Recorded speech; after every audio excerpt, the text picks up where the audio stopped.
Kaum muslimin rahimani wa rahimakumullah, maka jangan pernah sekali-kali kita merendahkan orang-orang fakir, kita merendahkan orang-orang miskin, karena sungguh Allah Subhanahu wa taala memuliakan mereka.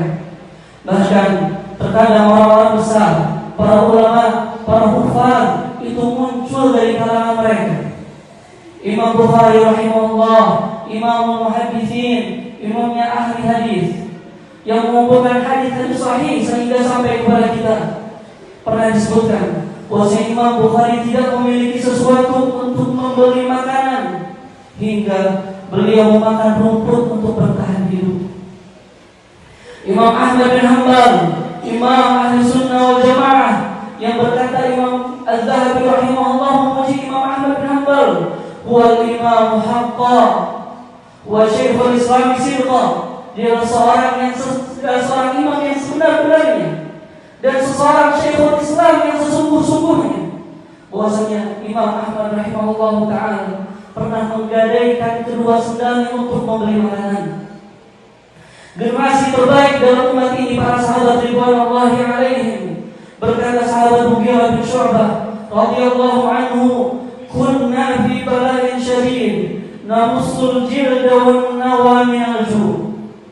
Sungguh kami dahulu pernah ditimpa dengan musibah yang sangat pedih sehingga kami harus mengemut kulit, mengemut biji kurma karena kelaparan.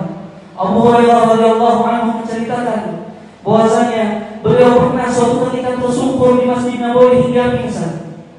Maka seseorang datang kepadanya, menyimpan kakinya di leher beliau. Dia menyangka bahwasanya Abu Hurairah, dia orang ini adalah orang gila masuk masjid. Maka Abu Hurairah berkata bahwasanya aku bukan orang gila, aku pingsan, aku lemas karena aku lapar. Dan bahkan Rasulullah SAW sering sekali keluar dari rumahnya di siang hari karena beliau kelaparan.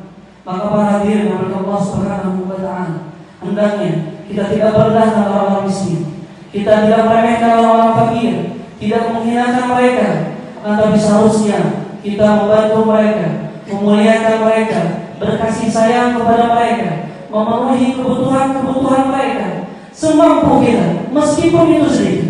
Karena sesungguhnya para hadirin Allah Subhanahu wa taala, sedekah yang sedikit itu akan menjauhkan kita dari api neraka Allah Subhanahu wa taala.